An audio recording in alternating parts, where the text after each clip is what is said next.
An important thing to consider is the way the family changed from the 1960s and 70s, and specifically from the 1980s, and I'll talk more about that down the track. We now have what's called an unstructured family. So families used to be a solid social institution down through the centuries. Family as an institution has been highly respected in every part of society. But now it's a voluntary notion. It's at will. It's actually a flexible family configuration. One way to think about it is that when no-fault divorce was introduced, families could dynamically change simply because one parent decided they didn't want to be together with the other one. And so it became fluid and flexible and easy to change. So a bit more on the unstructured family, because that's an important social context for parental alienation, because it is in the family that alienation happens. It was first observed in the 1980s, around the time when there was campaigns for equal rights, no-fault divorce, single parenting became more prevalent. And so the nature of family is now an idea, a voluntary network of relationships that spans geography and place. Families can exist not just in one household, but in multiple households, and also across social media. They can be virtual experiences.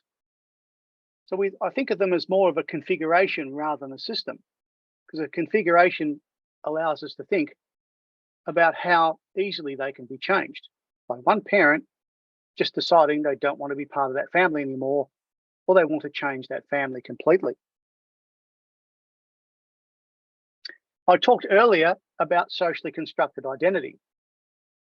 And that is the idea that structural roles like mum and dad, which are historically identified by gender, no longer exist in the same way now as they did historically. You've all heard about identity politics and how people basically fight for their identity to be recognized in social spaces. And as soon as you impinge on someone's social identity, they're onto you. And that's because their identity is tied to the narratives that are established in interpersonal spaces, in communication with others. So in a sense, because you don't own your identity, somebody else can take it away. And that's exactly what happens in alienation. A parental role is destroyed, annihilated.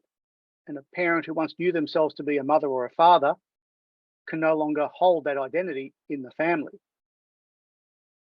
As I said before, sex is biology, gender is social and performative. That is, it's socially constructed.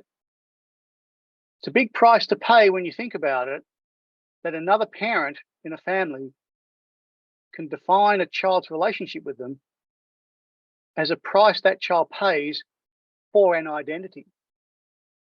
Now, that is a parental alienation behavior, because children learn that they have to follow their favored parents' constructions of the other parent, their favored parents' views of the other parent, in order to have a relationship with that parent.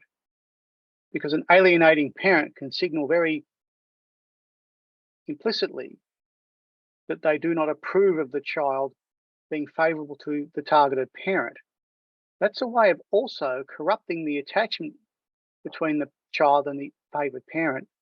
It's also a corruption of power, an abuse of power.